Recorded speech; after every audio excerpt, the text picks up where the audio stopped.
Hello नमस्कार जय हिंद साथियों, आप सभी के बीच में एक बार फिर से स्वागत करता हूं आपके अपने संस्कार लर्निंग के यूट्यूब चैनल पे। तो दोस्तों, जितने भी हमारे बिहार एसएससी इंटरमीडिएट लेवल की वैकेंसी की तैयारी में लगे हुए हैं, उनके लिए दोस्तों मैं मैथमेटिक्स के बिहार एसएससी इंटरमीडिएट लेवल में जितने भी क्वेश्चन पूछे गए हैं उसको लेकर के आया हूं, प्री और मेंस दोनों का दोस्तों। क्योंकि प्री और मेंस दोनों का सिलेबस एकदम सेम है और क्वेश्चन का लेवल ही बहुत अच्छा है, बहुत खास है। आप इस वीडियो के माध्यम से देख सकते हैं कि आपके जो वैकेंसी 2023 का आया है उसमें किस लेवल के क्वेश्चंस रहेंगे। चलिए स्टार्ट किया जाए। तो चैनल पे ना है तो चैनल को सब्सक्राइब कर लीजिए और दोस्तों वीडियोस को अपने दोस्तों के बीच में शेयर करिए ताकि उनको भी पता लगे मैथ का लेवल क्या रहने वाला है। तो चलिए यहाँ पे पहला नंबर सवाल आप सभी के बीच में दोस्तों है ना, प्रॉफिट एंड लॉस या डिस्काउंट इसको कहते हैं, ठीक है।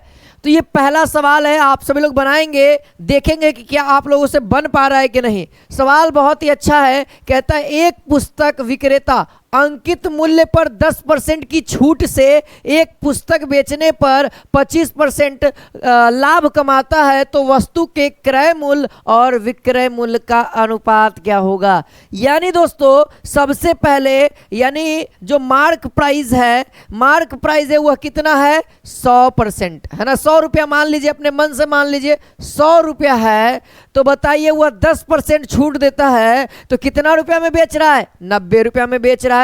यानी 10% का जब छूट दिया सर तो वह सेलिंग प्राइस कितना का हो गया, 90 रुपया का। अब क्वेश्चन कह रहा है कि 25% का उसको प्रॉफिट हो रहा है, यानी 1/4, यानी 4 रुपए की अगर वस्तु है तो उसको 1 रुपया का प्रॉफिट हो रहा है। तो आप मुझे यहां से सेलिंग प्राइस और कॉस्ट प्राइस का रेशियो क्या होगा, यानी 5 रुपया में उसको बेचेंगे। 4 रुपए की वस्तु है, अगर उसको हम 5 रुपया में बेचते हैं तो 1 रुपये का प्रॉफिट हो रहा है। अब देखिए हमारे पास कितना है दोस्तों, 90 रुपया सेलिंग प्राइस है और यहाँ पे जो एसपी है वह 5 यूनिट है, यानी कह सकते हैं कि 5 यूनिट का वैल्यू कितना है, 90 रुपया। तो 1 यूनिट का वैल्यू कितना हो जाएगा, 18 रुपया। आपसे मैं पूछूं कि सीपी कितना होगा, तो सीपी हमारे भाई आप लोग बोलोगे 18 × 4 अकॉर्डिंग टू क्वेश्चन। दोस्त अभी रुकना नहीं, अकॉर्डिंग टू क्वेश्चन क्या कह रहा है, सीपी बटा में MP, CP ratio MP. CP हमारा कितना 18 × 4 है ना, बटा में एमपी कितना 100, तो 2500 को 100 है ना। अब यहां से जो एग्जैक्ट आंसर आया 18:25। ऑप्शन देख लो कौन सा मैच कर रहा है, ऑप्शन नंबर ए 18:25। देखो इस सवाल को बनाने में मेरे ख्याल से 30 सेकंड इनफ है, 30 सेकंड इनफ है। जब आप टेक्निक जो सीखेंगे, सारी चीजों को सीखेंगे तब आपसे बनेगा। अगला सवाल देखिए, बहुत बेहतरीन सवाल है ना। सवाल बेहतरीन है, आप लोग समझिए। कहता है एक परीक्षा में दोस्तों एक विद्यार्थी को एक सही उत्तर पर 2 अंक मिलेंगे, यानी अगर वह एक क्वेश्चन सही बनाएगा तो उसको 2 नंबर मिलेगा, ठीक है। तथा एक गलत उत्तर पर 1 अंक कम कर दिए जाएंगे। देखो जो नंबर, एक क्वेश्चन अगर गलत हुआ तो उसका नंबर नहीं मिला, गलत हो गया उसका नंबर नहीं मिला, जबकि उसको 2 नंबर था, वो तो गया 2 नंबर, और साथ ही साथ जो सही किया था उसमें से भी 1 नंबर कट। समझो बात को, यानी नेगेटिव मार्किंग है सर, जैसे आपके एग्जामिनेशन का है, ठीक है। अब कहता है कि यदि वह 50 प्रश्न हल करता है तथा उसे 70 अंक प्राप्त होते हैं तो उसके द्वारा हल किए गए सही प्रश्नों की संख्या कितनी है। सबसे पहले दोस्तों उसने क्वेश्चन कितना सॉल्यूशन किया, तो आप कहेंगे सर उसने 50 क्वेश्चन सॉल्व किया। कितने क्वेश्चन, 50 क्वेश्चन, ठीक है। अब 50 क्वेश्चन सॉल्व किया, यानी उसको मिलना चाहिए था कितना, इसका 2 गुने यानी 100, यानी उसको मिला कितना है भैया, 70 मिला है, यानी 30 क्वेश्चन का हेड़ा फेरी हुआ है, यानी उसने 30 क्वेश्चन गलत बनाया है। अब आप लोग अपने दिमाग में सोचो, 30 नंबर इसका कम आया है और 50 क्वेश्चन अटेम्प्ट किया है। देखिए सबसे पहला कि उसको दोस्तों अगर एक क्वेश्चन गलत करता है तो 2 नंबर जाएगा, 2 नंबर ऑटोमेटिक गलत होगा और 1 सही वाला में से कटेगा। तो आप सोचो अगर वह 10 क्वेश्चन गलत किया तो 10 दूना का 20 नंबर तो ऐसे ही खत्म हो गया, उसका मिलना चाहिए था 20 नंबर, वो खत्म। और नेगेटिव मार्किंग। सर एक क्वेश्चन गलत तो 1 मार्क्स खत्म, है ना। तो यानी कि दोस्तों अगर आप देखेंगे तो 10 क्वेश्चन के लिए इसको 20 मार्क्स मिलना था, लेकिन नहीं मिला, नहीं मिला ना। अब देखिए नहीं मिला, गलत रंगा तब नहीं मिला, और गलत रंगने की वजह से 10 क्वेश्चन था, इसीलिए 10 मार्क्स, और यानी कि ये 30 मार्क्स टोटल, है ना, कट गया, और यहाँ पे 30 मार्क्स इसका कटा हुआ है। तो कितने क्वेश्चन पे? 10 क्वेश्चन पे। तो 50 में से 10 जाएगा, 40 को उसने सही किया। कितना सही किया? 40 सही किया। बन गया ना, बन गया ना। आप इसको एक्स वाई लेट करके भी बना सकते हो, लेकिन भैया देखो मैं जानता हूं जितना जल्दी बनाओगे उतना सिलेक्शन आपका होगा और सही। ठीक है, अगला देखिए, ये फ्रैक्शन वाला सवाल है, इसमें थोड़ा सा चेंजेस है। ये 81 नहीं, ये 11 है। ठीक है, ये क्या है? 11 है। चलिए अब इसको फ्रैक्शन को आप डेसिमल में कन्वर्ट करके मुझे बताओ। और एक और बात, यहाँ पे थोड़ा सा एक इस पे बार हुआ और ये डबल बार हुआ।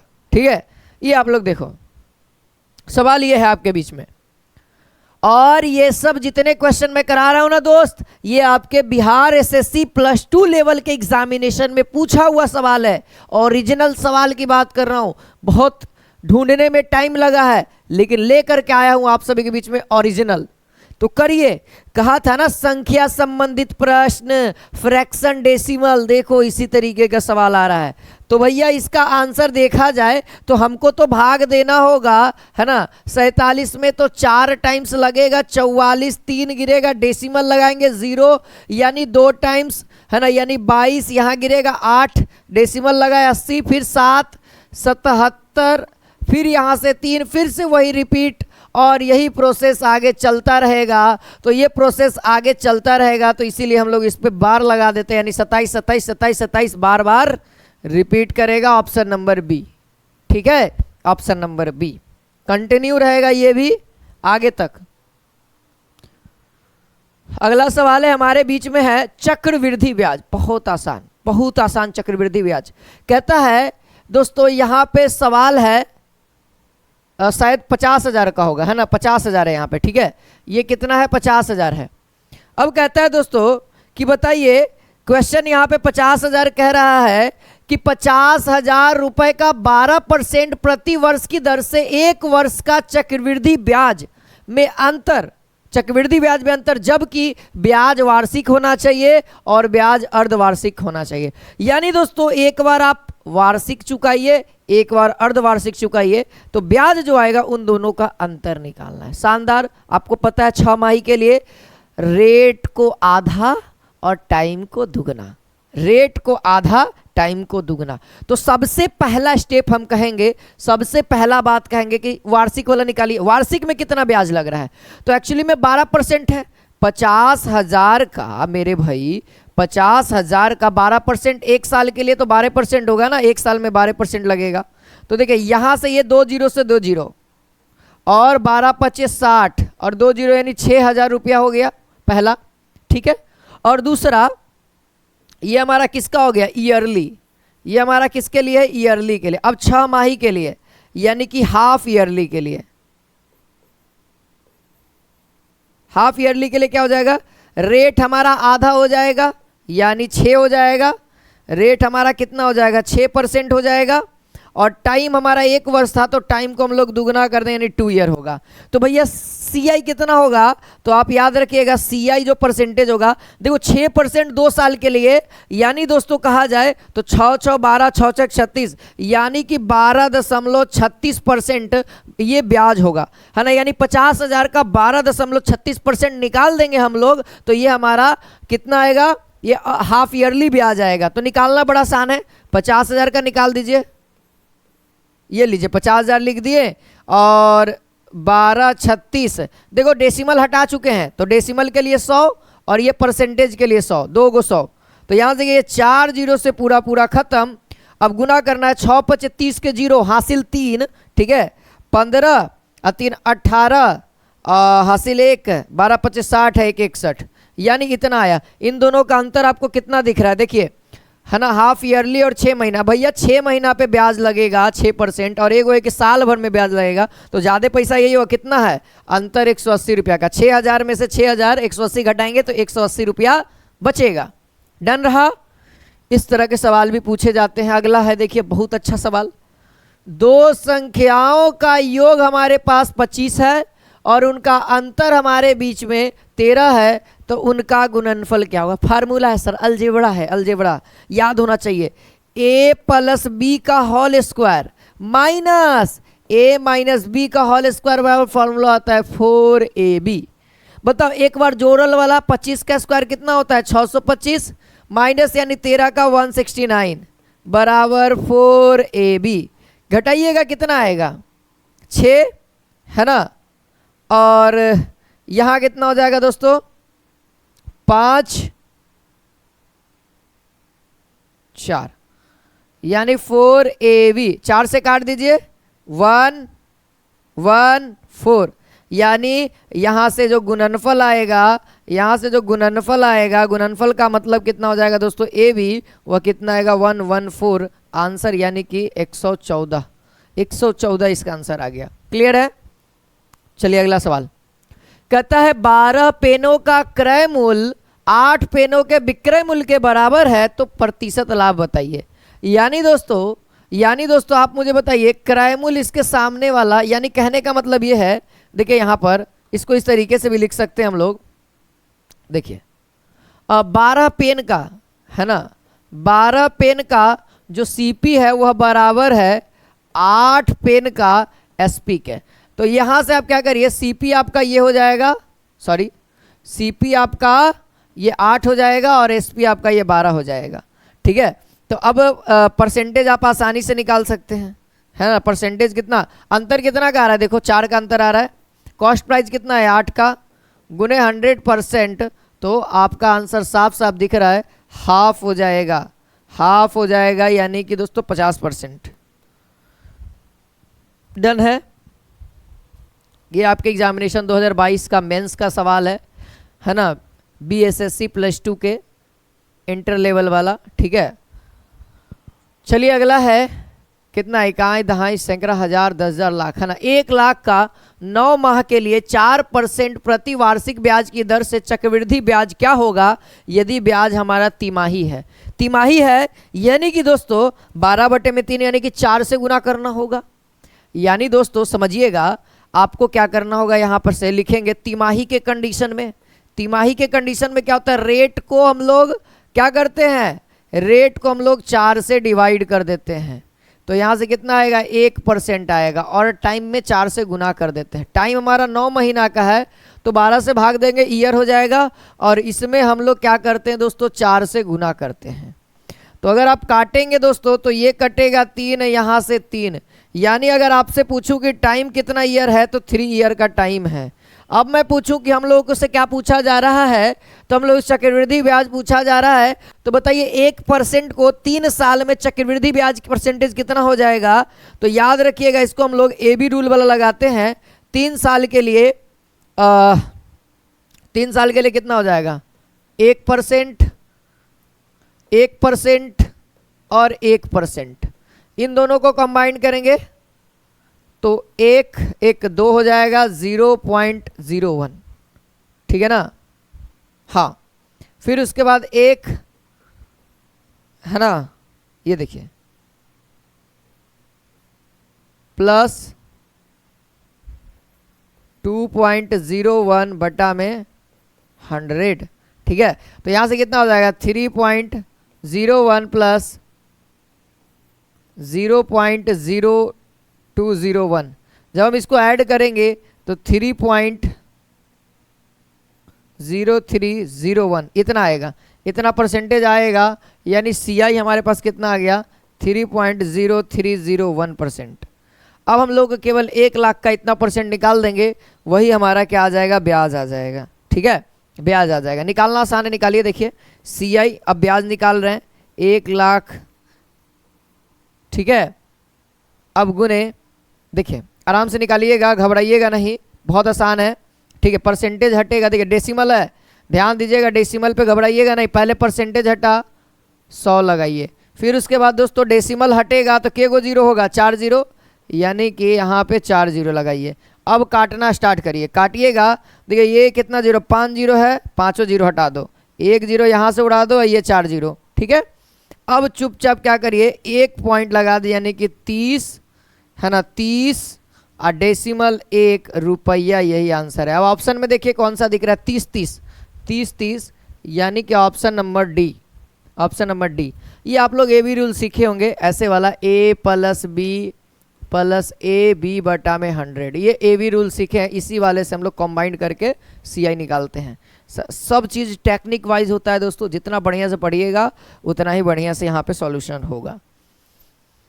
देखिए अगर आप इस सवाल पे आते हैं तो इस सवाल को आपको हिट एंड मेथड से बनाना होगा। एक्चुअली में इसका आंसर 111 है, ठीक है, एक्चुअली में आंसर 11 है। देखिए यहाँ पर से आप हिट एंड ट्रायल लगाइएगा तो क्या होगा, देखिएगा आपको यहाँ पे ध्यान रखना है, यहाँ पे जोड़ने के बाद यहाँ पे वही वैल्यू पुट करेंगे, वही वैल्यू पुट करेंगे कि यहाँ पे भी इसको करने के बाद आपस में गुना करने के बाद 1/3 आना चाहिए, दोनों वेरीफाई होना चाहिए। तो हमारा माइंड कहता है कि 1/3 1/3 1/3 अगर लेते हैं तो देखिए ये तो पूरा 1 तो दे देगा p का वैल्यू, जब इन दोनों को मल्टीप्लाई करेंगे तो 1/9, इन दोनों को मल्टीप्लाई करेंगे 1/9 और 1/9, जब जोड़ेंगे तो 3/9 और जब काटेंगे तो 1/3, यानी ये वाला भी वेरीफाई है और ये वाला भी वेरीफाई है, यानी तीनों का वैल्यू कितना आ गया, 1/3 1/3 1/3। जब हम लोग दोस्तों p का वैल्यू q का वैल्यू का अगर रेशियो निकाला जाए तब दोस्तों 1/3 रेशियो 1/3 रेशियो 1/3 जब सेम सेम रहता है तो इसको हम लोग 1:1 कह सकते हैं, ठीक है, ठीक है ना, डन। दिमाग लगाइएगा आप लोग भी। चलिए ये स्थानीय मान से रिलेटेड है तो यहाँ पे हम लोग घटाना होगा, 8 के को 0 है, 4 0 है, 4 को 0 डाल दीजिए, फिर एक और है यानी 80 घटाना है, 80 घटाना है, ये लीजिए 0 2 9 9 7, यहाँ पे ऑप्शन नंबर डी मैच कर गया, डन है। अंतर पूछा जा रहा है दोस्त तो अंतर कर दिए हैं। अगला सवाल क्वेश्चन नंबर 10 कहता है, एवरेज का सवाल है, 65 गो छात्र हैं जिसमें से 39 गो लड़की है, 39 गो लड़की है तो मेरे ख्याल से 26 गो लड़का हो गया,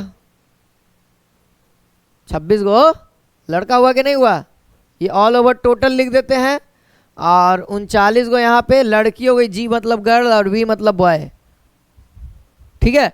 अब देखिए कहता है लड़की का औसत यहाँ पे 60 kg, लड़की एक्चुअली में है कितना, तो लड़की है सर 26, 60, टोटल लड़कियों की संख्या कितनी हो गई, टोटल कितनी हो गई, तो आप बोलोगे सबसे पहले टोटल कितना है, टोटल स्टूडेंट 65 गो है और पढ़िएगा तो संपूर्ण औसत जो है वो 64 है, यानी कि टोटल विद्यार्थी लड़का लड़की का योग कितना होगा, तो आप कर दीजिएगा 64 गुने 65, है ना, 64 गुने 65 हो गया ना।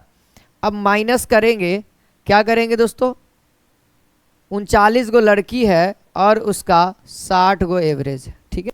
अब केवल माइनस कर दीजिए और लड़का की संख्या से भाग दीजिए, वही आपका एवरेज आएगा। ये क्या आएगा दोस्तों, यह लड़कों का योग आएगा, लड़कों का है ना, क्या वेट का है ना, भार का योग आएगा, ठीक है, कक्षा में वजन का योग आएगा, लड़कों का वजन का योग आएगा, एवरेज जबकि पूछा जा रहा है।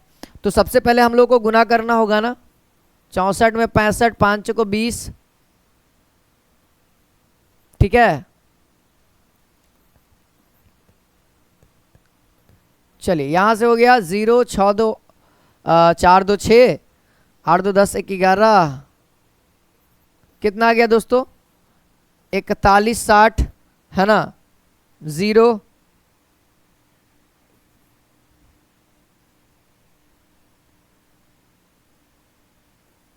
ठीक है। जब हम लोग इसको घटाएंगे, तो 0 2, ठीक है, यहाँ से 11 में से कितना हो जाएगा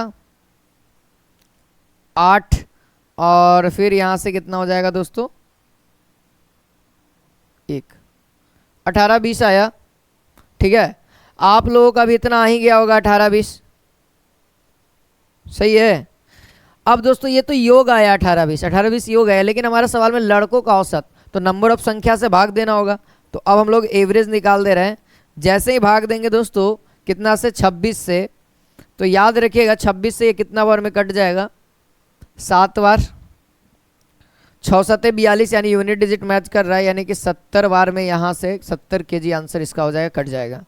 गुना करके देख लीजिए, है ना, आ जाएगा। 7 से जैसे 26 में 26 का पहाड़ा 7 बार पढ़िएगा, आपका आ जाएगा, कट जाएगा 182। अगला है क्वेश्चन, कहता है कि छात्रा ने जितने प्रश्न सही किए उसमें 2 गुना गलत किया। उसने जितने, मान लिया जाए वह x को सही किया तो उसका दुगुना दोस्तों उसने गलत किया, ठीक है। तो कुल जो प्रश्न 48 का, यानी x को सही किया और 2x को गलत किया, 2x को गलत किया, तो भैया सही गलत करने के बाद वह टोटल इतना क्वेश्चन अटेम्प्ट किया, देखिए प्रश्न किए 48 टोटल प्रश्न किया, ठीक है। तब बताइए कि सही वाला कितना है। तो यहाँ से कितना हो जाएगा, 3x बराबर 48, 16 32 16 48, यानी x बराबर कितना है 16, यानी सही वाला जो है वह 16 को अटेम्प्ट किया था और 16 दूना का 32 को गलत किया था, ठीक है। सही वाला पूछा जा रहा है तो हम लोग 16 मारेंगे, अगर गलत पूछता है तो हम लोग 32 मारते हैं। डन है ना? डन है तो लाइक और शेयर होते रहिएगा, ठीक है, लाइक और शेयर जरूर करिएगा। देखिए यहाँ पे सबसे बड़ा फ्रैक्शन कहा जा रहा है, तो बड़ा फ्रैक्शन के लिए मैंने बहुत बार बच्चों को बताया है फ्रैक्शन वाले में, है ना, कि भैया बहुत सारे स्टेप्स हैं, क्रॉस प्रोडक्ट, डिफरेंस देख करके आप बता सकते हो। जैसे देखिएगा ना, यहाँ पे देखिए सबसे पहले ये परफेक्ट, है ना, क्या है दोस्तों, ये एक परफेक्ट रेशियो है। परफेक्ट रेशियो कहने का मतलब ऊपर का वैल्यू छोटा है, नीचे का वैल्यू बड़ा है, इसीलिए। तो इसका डिफरेंस 1, इसका डिफरेंस 1, इसका डिफरेंस 1, इसका डिफरेंस 1, तो आप नॉमिनेटर वाले को देख करके ही बता दो कि कौन वैल्यू बड़ा। नॉमिनेटर जितना बड़ा होगा फ्रैक्शन बड़ा होगा, जितना छोटा होगा फ्रैक्शन छोटा होगा। अंतर जब सेम हो और यह परफेक्ट फ्रैक्शन हो, ठीक है, तो देखिए अंतर सेम है, सबका एक एक अंतर है। अब देखिए जो बड़ा है ना नॉमिनेटर, उसको ले लो जो बड़ा है, तो ऊपर वाला में 7 बड़ा है, यानी 7/8 ही बड़ा होगा, 7/8 ऑप्शन नंबर ए।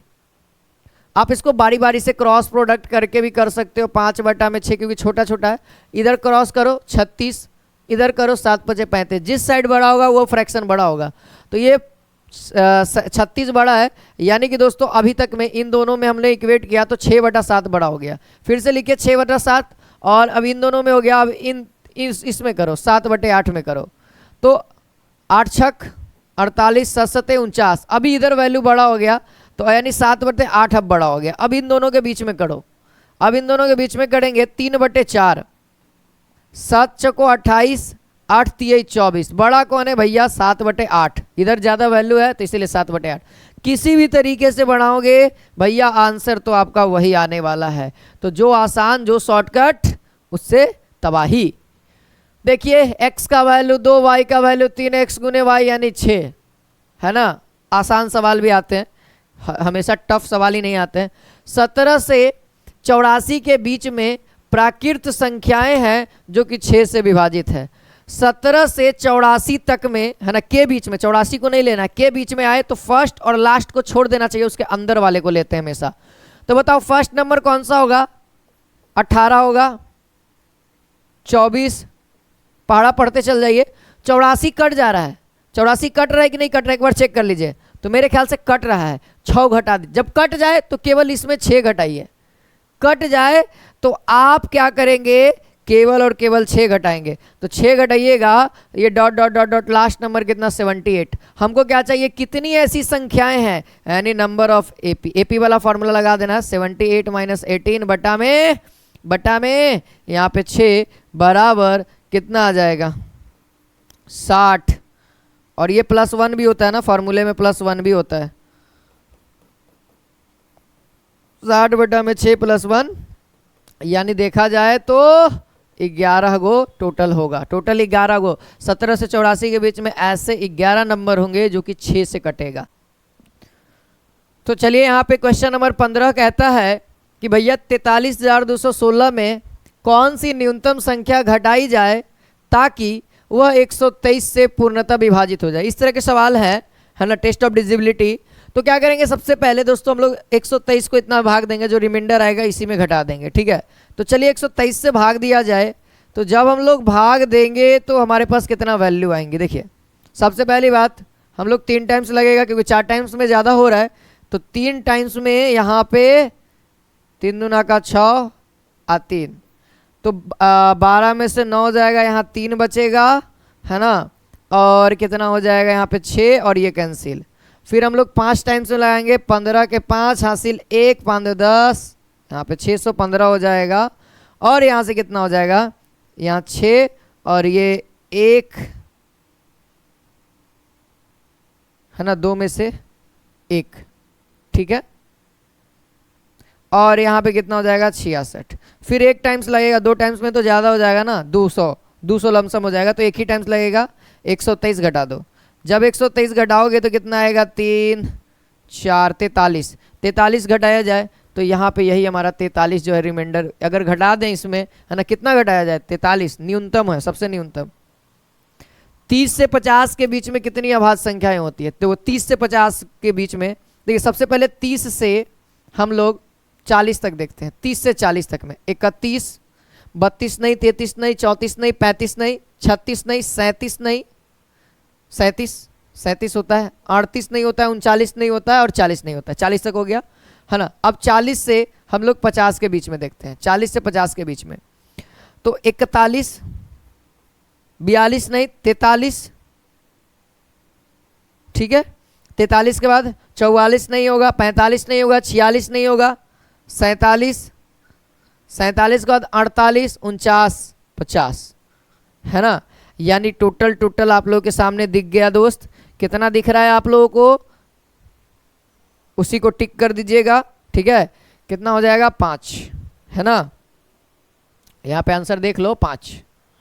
आगे कहता है दोस्तों, पेट्रोल की कीमत इतना रुपया था, ठीक है, इतना रुपया पर लीटर है। पहले क्या किया गया कि 20% का वृद्धि किया गया, पहले वृद्धि किया गया, फिर 10% का घटा दिया गया, तब कह रहा है कि पेट्रोल की कीमत अब कितनी है। यानी देखिए दोस्तों, कितना है हमारे पास, पॉइंट हटाएंगे, देखिएगा 75 50 पॉइंट हटेगा, नीचे में कितना हो जाएगा 100। 20% बढ़ाया जा रहा है यानी 120 बटा में 100। फिर क्या किया जाए, 10% घटाया जा रहा है यानी कि 100 में से 10 जाएगा 90 बटा में 100 है ना। 20% बढ़ाने का मतलब 100 में 20 जोड़ दीजिए, 120 बटा में 100 परसेंटेज हटेगा तो नीचे में 100 जाएगा। 10% घटाया जा रहा है, अब इस पूरे रेट में बढ़ाने के बाद जो रेट आया उसका 90% यानी 10% घटाया, 100 में से 10 जाएगा 90%। अब केवल हम लोग को क्या करना है दोस्तों, काटना है, और वही हमारा एग्जैक्ट आंसर हो जाएगा। देखो ये पूरा काट दो 0 और ये काट दो 0, ठीक है। अगर आप ध्यान दोगे तो ये कितना बार में, 6 बार में, ये 5 बार में, ये 5 से 1 बार में। देखो 5 1 है ना, 5 5 25 1। अब केवल हमको आंसर लिखना है गुना करके। तो देखिए कितना आ जाएगा, नीचे में कितना है देखिएगा, 100 नीचे में है भैया, 100 नीचे में रह दीजिएगा, गलती से हटाइएगा नहीं। यहाँ पे अभी 9 से भी गुना करना है, ध्यान रखिएगा। 6 एकम 6, 6 5 30 के 0 है ना, हासिल 3 है ना, 6 3 9। अब इसमें गुना करेंगे तो 9 54, 9 9 81 और 2 के पॉइंट 81.54 यानी ऑप्शन नंबर सी, ठीक है। बन गया ना आराम से। अगला सवाल, दो संख्या जो कि तीसरी संख्या से क्रमशः 20% और 28% छोटी है यानी कि कम है। तो मान लें ए पहली संख्या है, बी दूसरी संख्या और सी तीसरी संख्या है। तो तीसरी संख्या मान लेते हैं कि 100 है, तो जो पहली संख्या 20% कम है तो 100 का 20% कम यानी 80 होगा, और 100 का 28% कम यानी कि दोस्तों 82%, 82 कि 72, 28% है ना, 72, हाँ 72% है ना, 72। अब ये तीनों आपस में क्या है, रेशियो है। हमसे जो सवाल कहा गया है, हमसे सवाल ये कहा गया है कि दूसरी और पहली में कितने परसेंट की छोटी है ना। दूसरी संख्या जो है पहले से कितना परसेंट छोटा है, तो हम दूसरी और पहली के लेंगे। देखो काट दो, ये 10 बार में, 9 8 72 9 बार में। अब देखो कितना परसेंट छोटा है, कितना परसेंट छोटा है। आप कहेंगे 1% का छोटा है, छोटा वाला लिख दिए तो बड़ा वाला वैल्यू रखिए। क्या कहा है, दूसरी संख्या जो है वह पहले से कितना छोटा है, पहले से कितना छोटा है। देखिए देखिए पहले से कितना छोटा है, 1 यूनिट छोटा है ना। जो दूसरी संख्या है वह 1 यूनिट छोटा है कि नहीं छोटा है। आप देखिए ये 9 है, ये 10 है, जो दूसरी संख्या पहले से कितना यूनिट छोटा है, 1 यूनिट छोटा है। और जब छोटा लिखे हैं तो हम यहाँ पे बताइए 9, तो नीचे में हमेशा कितना लिखेंगे, बड़ा संख्या लिखेंगे, बड़ी संख्या, तो 10 यूनिट लिख दिए। अब भैया परसेंटेज में पूछा जा रहा है तो कितना परसेंट हो गया, साफ साफ आप लोगों को दिख रहा है 10% आंसर। अगर बड़ा कहता तब तो 1 यूनिट बड़ा था पहली संख्या, लेकिन अब की 9 आ जाता, 9 नीचे में आता, 1/9 यानी 11.11% है ना उस समय जब बड़ा कहता तब। चलिए अगला है, दो पूर्ण संख्याओं का गुणनफल यहाँ पे 37 है, तो उन संख्याओं का अंतर का वर्गमूल निकालना है दोस्तों। तो ये बाई ऑप्शन आप लोग बनाएंगे, ठीक है। सबसे पहला चेक करिए कि नहीं बाई ऑप्शन नहीं है, यहाँ पे पूर्ण संख्या का गुणनफल कह रहा है। दो संख्याओं का ऑप्शन शायद गलत है, ठीक है। इस क्वेश्चन को मैं एक बार मिलाता हूं।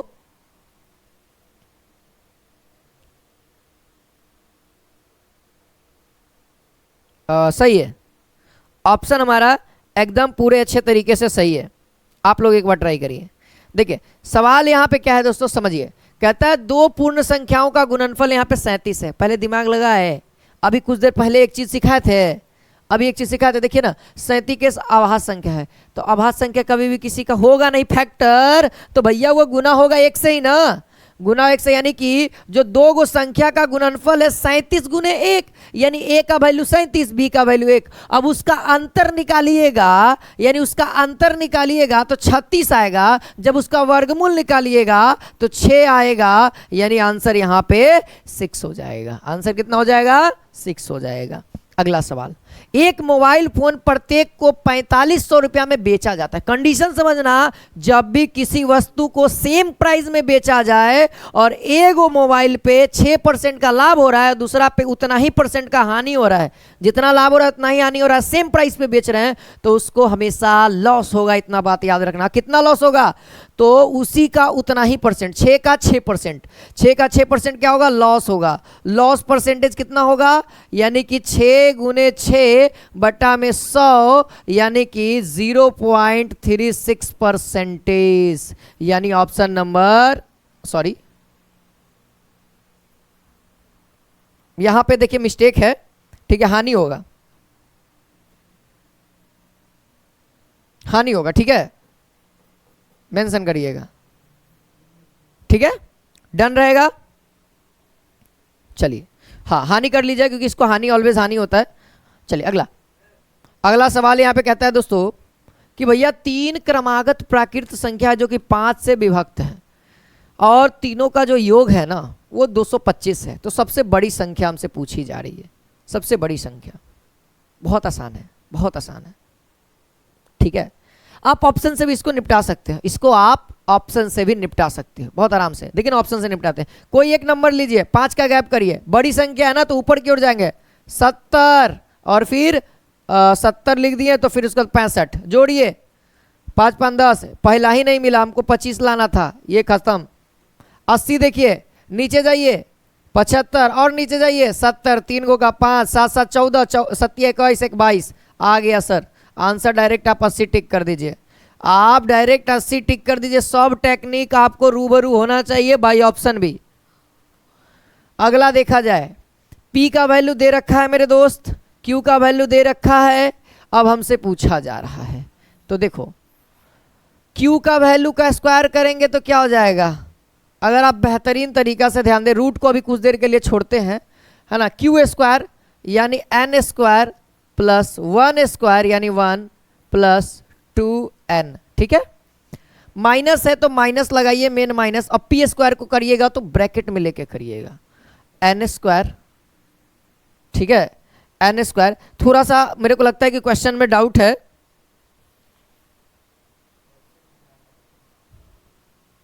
हाँ क्वेश्चन में ये एक गलत टाइपिंग किया है, ठीक है। ये देखिए यहाँ पे ये प्लस होना चाहिए, ठीक है। चलिए अब देखिए इसको सॉल्यूशन अब करेंगे तो क्या होगा, n स्क्वायर प्लस 1, यहाँ पे क्या हो जाएगा दोस्तों, ठीक है। क्योंकि मेरे को ये सारे क्वेश्चंस याद हो चुके हैं भैया, सारे क्वेश्चंस मेरे माइंड में हैं, क्योंकि क्वेश्चन इतने ही अच्छे लेवल के एग्जाम में पूछ दिया है, कुछ कहने लायक ही नहीं है, ठीक है। तो यहाँ पर से क्या हो जाएगा, 2n हो जाएगा। अब अगला स्टेप करेंगे तो ये ब्रैकेट ले लेंगे और ये माइनस रखेंगे और फिर इसके बाद एन स्क्वायर माइनस +1 और -2n, ठीक है। और जब ये रूट के अंदर रहेगा, ध्यान रखेंगे रूट के अंदर हम लोग को रखना है, तो जब रूट से बाहर निकलेगा n स्क्वायर +1 +2n, ठीक है। अब माइनस को पहले तोड़िए, पहले माइनस को तोड़ेंगे तो ये एक्चुअली ऐसा हो जाएगा, ठीक, सॉरी 2n तो कटेगा नहीं, ये +1 -1, यानी ये रूट के अंदर कितना आ गया 4n आ गया। और जब 4n आ गया तो रूट के बाहर निकालेंगे, है ना, तो 2√n आ जाएगा। यानी कि दोस्तों ऑप्शन नंबर कौन सा मैच कर रहा है, ऑप्शन नंबर बी, है ना, 2 रूट के अंदर n, ठीक है। अगला सवाल है, दो संख्याएं ज्ञात कीजिए जिसका मध्यानुपाती 24 और तृतीयानुपाती यहाँ पे है। तो इसको बाई ऑप्शन बनाने के चारा कोई है नहीं, ठीक है।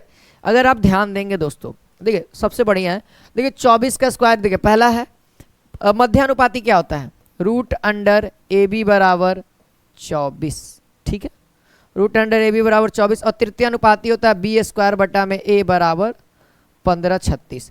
यानी कि दोस्तों अगर आप, है ना, जो दूसरा नंबर है उसका स्क्वायर करके, है ना, अपने पहले वाले संख्या से भाग दीजिएगा तो इतना आता है, तो सही है। और आपस में गुना करने के बाद, आपस में गुना करने के बाद कितना आना चाहिए दोस्तों, A गुने B कितना आना चाहिए, 576 आना चाहिए, ठीक है, 576 आना चाहिए आपस में दो संख्या। तो 24 गुने 24 करेंगे तो एक्चुअली में ये वाला वेरीफाई हो रहा है, पहला वाला वेरीफाई हो रहा है, लेकिन दूसरा नहीं होगा, क्योंकि 576 को जैसे ही 24 से भाग देंगे, क्योंकि दूसरे वाले का स्क्वायर करके इससे भाग देना है, तो यहाँ पे तो 24 आएगा, जबकि 24 नहीं 15 से लाना है। तो अगर आप दूसरे वाले ऑप्शन पे आएंगे तो इसको जब आप करिएगा तो गुना करिएगा तो ये वेरीफाई होगा, सब के सब वेरीफाई होगा। लेकिन सर ये ही आंसर होगा, क्यों सर, क्योंकि 96 एक बहुत बड़ा स्क्वायर देगा, और मैंने बता रखा है 96 का स्क्वायर कितना आएगा, देखिए 36 3,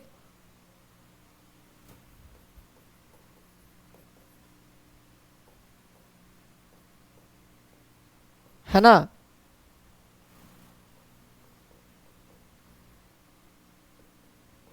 ठीक है।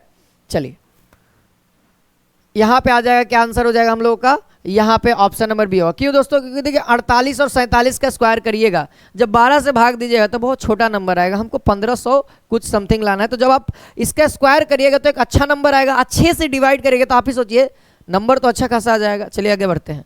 8 के प्रथम 15 गुणजों का पूछा जा रहा है, तो इसका एवरेज निकालना है हम लोगों को। तो एवरेज कितना हो जाएगा, पहला नंबर 8 होगा, 15 8 20 से बटा में 2, यानी 128 बटा में 2, 6 4 64। ये देखिए इसका आंसर क्या हो जाएगा, यहाँ पे टाइपिंग मिस्टेक है, यहाँ पे इसका आंसर कितना हो जाएगा 64 केवल, ठीक है। अगला है प्रथम 10 अभाज्य संख्याओं का औसत, तो शुरू से याद होना चाहिए, 2 3 5 7 11, ठीक है। फिर उसके बाद दोस्तों 11 के बाद 13 17 19 23, ठीक है, 1 2 3 4 5 6 7 8 9, है ना। 23 के बाद फिर 27, ठीक है। और बटा में कितनी संख्याएं हैं, 10 है, तो 10 से डिवाइड भी करेंगे। अब देखिए अब इसको जोड़ना है, तो देखिए सबसे पहले इसको करेंगे, कितना देगा, 10 देगा। अगर और आप ध्यान देंगे, ये वाला 5 2 7 13 कितना देगा, ये 20 देगा, ठीक है। देखिए हम कंबाइंड कर रहे हैं, उसको देखिए, ये इसको देखिए और इसको देखिए, ये कितना देगा, ये 30 देगा, ठीक है। और जब इन दोनों को कंबाइंड करेंगे तो ये कितना देगा, 20 10 30 10 40 देगा, ठीक है। अब जोड़ दीजिए, देखिए 30 20 50 90 100 और 127, यानी कितना आ जाएगा दोस्तों, हमारा कितना आ गया, 127 आ गया यहाँ पे, 127 बटा में 10, और ये एक्चुअली में एवरेज आएगा, है ना। तो यानी 12.27 हमारा आभाज्य संख्या थोड़े ना है, हमारा आभाज्य संख्या तो 29 होगा ना, हमारा आभाज्य संख्या तो 29 होगा। तो यहाँ पे कितना आ जाएगा, 12.29, ऑप्शन नंबर डी, ठीक है, ऑप्शन नंबर डी। 27 तो कटिए जाता है 3 से। तो आज के लिए इतना ही सवाल था। 25 सवाल आपके एग्जामिनेशन में आएंगे, इन सभी सवाल को जरूर एक बार फिर से करिएगा और अपने दोस्तों के बीच में जरूर शेयर करिएगा। फिर मिलते हैं इसी के साथ नेक्स्ट इंपॉर्टेंट क्वेश्चन के साथ, है ना। आज के लिए इतना ही। जय हिंद, जय भारत।